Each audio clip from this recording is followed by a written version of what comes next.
अस्सलामुअलैकुम नाज़रीन, आप देख रहे हैं KPN HD और मैं हूँ समीना चौधरी।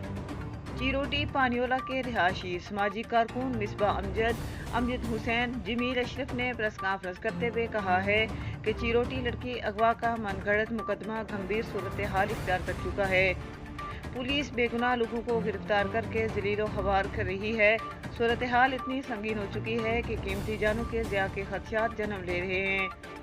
ज़ैनुल आबिदीन के ख़ानदान को अक़लियती बरादरी से ताल्लुक़ की सज़ा दी जा रही है। बासर अफराद हमारे ख़ानदान के घरों में घुसकर गुंडागर्दी करते हैं। हमारी औरतों को हिरासां किया जा रहा है। चादर और चार दीवारी का तकद्दुस पामाल किया जा रहा है। गुंडागर्द अनासर का कहना है कि उन्हें DIG पुंछ की आशीर्वाद हासिल है। पुलिस खामोश तमाशाई बनी हुई है। आला हुकाम नोटिस देकर इंसाफ दिलाएं।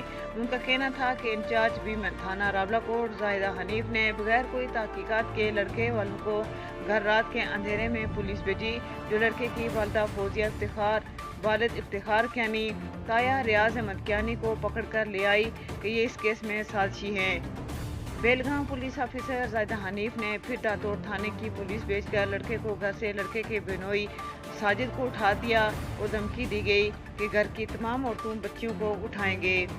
पुलिस लड़के वालों को जलील कर रही है। क्या इस मुल्क में कोई कानून नहीं, पैसा ही सब कुछ है? लड़के वालों को बरादरीज़म और गरीब होने की वजह से तंग किया जा रहा है।